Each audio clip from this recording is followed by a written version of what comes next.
ಮಹಿಳೆಯರಿಗೆ ಮೀಸಲಾತಿ ಇರಲಿಲ್ಲ, ಹಿಂದುಳಿದವರಿಗೆ ಮೀಸಲಾತಿ ಇರಲಿಲ್ಲ, ಅಲ್ಪಸಂಖ್ಯಾತರಿಗೆ ಮೀಸಲಾತಿ ಇರಲಿಲ್ಲ. ಅವು ಆದ್ಮೇಲೆ ಮೀಸಲಾತಿ ಬರ್ಲಿಕ್ಕೆ ಎಲ್ಲ ಈ ವರ್ಗದ ಜನರಿಗೆ, ಹಿಂದುಳಿದವರಿಗೆ, ಮಹಿಳೆಯರಿಗೆ. ಗೊತ್ತಾಯ್ತೇನಮ್ಮ? ನೀನು PDOನ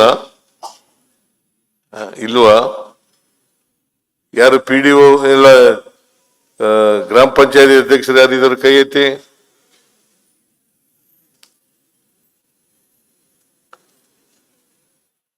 ಮೊದಲು 73ನೇ ತಿದ್ದುಪಡಿ 74ನೇ ತಿದ್ದುಪಡಿ ಬರೋವರಿಗೆ ಮಹಿಳೆಯರಿಗೆ ಮೀಸಲಾತಿ ಇರಲಿಲ್ಲ.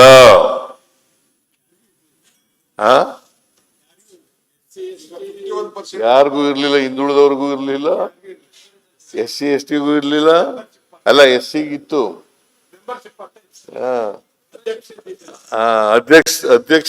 ಅಧ್ಯಕ್ಷ ಉಪಾಧ್ಯಕ್ಷರಲ್ಲಿ ಮೀಸಲಾತಿ ಇರಲಿಲ್ಲ. ಇದನ್ನ ಮಾಡದವರು ಯಾರು?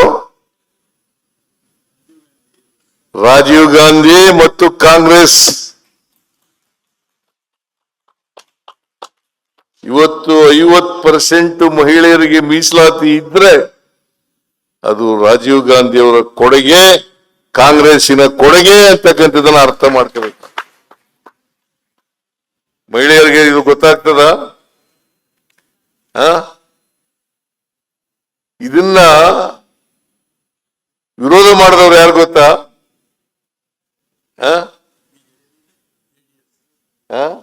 ಬಿಜೆಪಿ, JDS, ಕಮ್ಯುನಿಸ್ಟ್ ಎಲ್ಲ ವಿರೋಧ ಮಾಡಿದವರು ಯಾರು? ರಾಮಾ ಜೋಯಿಸ್ ರಾಜ್ಯಸಭಾ ಸದಸ್ಯ, ಬಿಜೆಪಿಯ ಉಪಾಧ್ಯಕ್ಷ.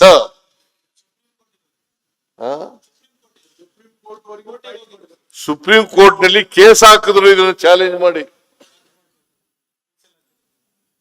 ಇದನ್ನು ತಿಳ್ಕೋಬೇಕು ನೀವು. ಸುಮ್ಮನೆ ಅವ್ರಿಗೂ ಜೈ ಅನ್ನೋದು ಇವ್ರಿಗೂ ಜೈ ಅನ್ನೋದಲ್ಲ.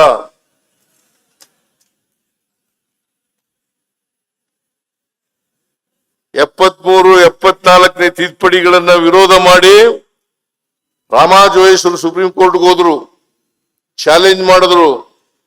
ಲಕಿಲಿ for us, luckily for you, backward classes, minorities and scheduled caste and SC ST, ಅದು ಸುಪ್ರೀಂ ಕೋರ್ಟ್ನವರು ಅವ್ರು ಹಾಕಿದಂತ ಪಿಟಿಷನ್ ಅನ್ನ ರಿಜೆಕ್ಟ್ ಮಾಡಿದ್ರು. ಇದನ್ನ ತಿಳ್ಕೋಬೇಕು, ರಿಜೆಕ್ಟ್ ಮಾಡಿದ್ರು. ಅಲ್ಲದೆ ಹೋದ್ರೆ ಹಿಂದುಳಿದವರಿಗೆ ಮೀಸಲಾತಿ ಬರ್ತಿರ್ಲಿಲ್ಲ, ಮಹಿಳೆಯರಿಗೆ ಮೀಸಲಾತಿ ಸಿಗ್ತಿರ್ಲಿಲ್ಲ. ಇದನ್ನ ಯಾರು ಮಾಡಿದ್ರು? ರಾಮಾ ಜೋಯಿಸ್. ಏನಾಗಿದ್ರು ರಾಮಾ ಜೋಯಿಸು? ಬಿಜೆಪಿಯ ರಾಜ್ಯಸಭಾ ಸದಸ್ಯರು, ಕರ್ನಾಟಕದಲ್ಲಿ ಉಪಾಧ್ಯಕ್ಷರು, ಬಿಜೆಪಿ ಉಪಾಧ್ಯಕ್ಷರು. ಆಗ ಮಿಸ್ಟರ್ ಯಡಿಯೂರಪ್ಪ, ಮಿಸ್ಟರ್ ಅನಂತ್ ಕುಮಾರ್, ಈಗ ಯಾರ ಈಚೆಗೆ ಬಂದವರಲ್ಲ, ಈಗ ಇವ್ರು ಯಾರು ವಿರೋಧ ಮಾಡಲಿಲ್ಲ. ನೀವು ತಿಳ್ಕೊಳ್ಳಿ, ವಿಕೇಂದ್ರೀಕರಣಕ್ಕೆ ಹಿಂದುಳಿದವರಿಗೆ, ದಲಿತರಿಗೆ, ಅಲ್ಪಸಂಖ್ಯಾತರಿಗೆ, ಮಹಿಳೆಯರಿಗೆ ಮೀಸಲಾತಿ ಸಿಗಬಾರದು ಅಂತಕ್ಕಂಥದ್ದು ಬಿಜೆಪಿಯವರ ಅನಿಸಿಕೆಯಾಗಿತ್ತು, ಬದ್ಧತೆಯಾಗಿತ್ತು. ಇದನ್ನು ನಾವು ಎಲ್ಲ ಗ್ರಾಮ ಪಂಚಾಯಿತಿ ಸದಸ್ಯರುಗಳು ಕೂಡ ತಿಳ್ಕೋಬೇಕು ಅಂತಕ್ಕಂಥ ಮಾತುಗಳನ್ನು ಹೇಳಲಿಕ್ಕೆ ಬಯಸ್ತಾ ಇದ್ದೇನೆ. ಆಕ್ಚುಲಿ ಇದನ್ನ ಇವತ್ತು ಪ್ರಾತಿನಿಧ್ಯ ಸಿಕ್ಕಿದ್ರೆ ಹಿಂದುಳಿದವರಿಗೆ, ದಲಿತರಿಗೆ, ಮಹಿಳೆಯರಿಗೆ, ಅಲ್ಪಸಂಖ್ಯಾತರಿಗೆ, SC ST ಜನರಿಗೆ 73 74ನೇ ತಿದ್ದುಪಡಿ ಬರೋವರೆಗೆ ಪರಿಶಿಷ್ಟ ಜಾತಿಯವರೆಗೂ ಮೆಂಬರ್ಶಿಪ್ನಲ್ಲಿ ಮೀಸಲಾತಿ ಇತ್ತು. ಆದರೆ ಅಧ್ಯಕ್ಷ ಉಪಾಧ್ಯಕ್ಷ ಸ್ಥಾನಗಳಲ್ಲಿ ಮೀಸಲಾತಿ ಇರಲಿಲ್ಲ. ಅಧ್ಯಕ್ಷ ಉಪಾಧ್ಯಕ್ಷ ಶಿವಣ್ಣ ಗೊತ್ತಾಯ್ತಾ ನಿನಗೆ? ಗೊತ್ತಿದೆಯಾ?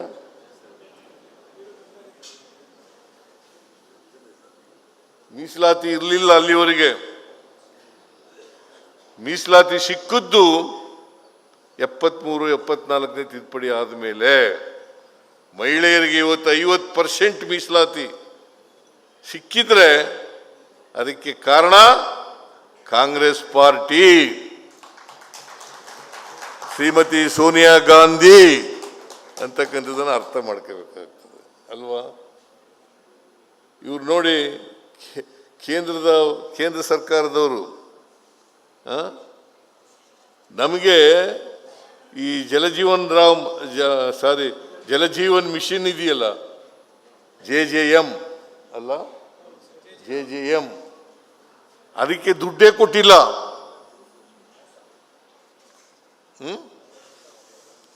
ಮತ್ತೆ ನಿಮ್ಗೇನು ಕೋಪ ಬರಲ್ವಾ?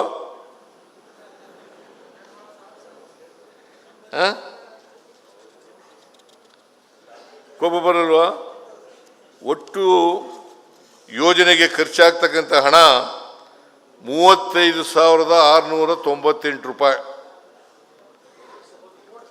ಅಲ್ಲ ಸಾರಿ ಕೋಟಿ, 35,698 ಕೋಟಿ.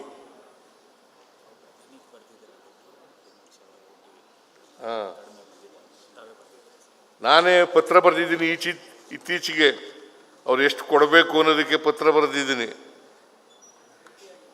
ರಾಜ್ಯ ಸರ್ಕಾರದ ಪಾಲು ಎಷ್ಟು ಗೊತ್ತಾ? ಗೊತ್ತಿಲ್ಲ. JJM ಅದು ಹೆಸರು ಮಾತ್ರ ಪ್ರಧಾನಮಂತ್ರಿಗಳು ಹೆಸರು ತಗೊಳ್ಳೋದು. ರಾಜ್ಯ ಸರ್ಕಾರದ ಪಾಲು 24,598.45 ಕೋಟಿ. ಎಷ್ಟು? ಕೇಂದ್ರ ಸರ್ಕಾರದ್ದು ಕೇವಲ ಎಷ್ಟು ಗೊತ್ತಾ? 11,786 ಕೋಟಿ. ಯಾವ್ದು ಜಾಸ್ತಿ? ಮತ್ತೆ ಯಾರಿಗೆ ಹೆಸರು ಬರಬೇಕಾಗಿರೋದು? ರಾಜ್ಯಕ್ಕಲ್ವಾ? ಗೊತ್ತಾಯ್ತು.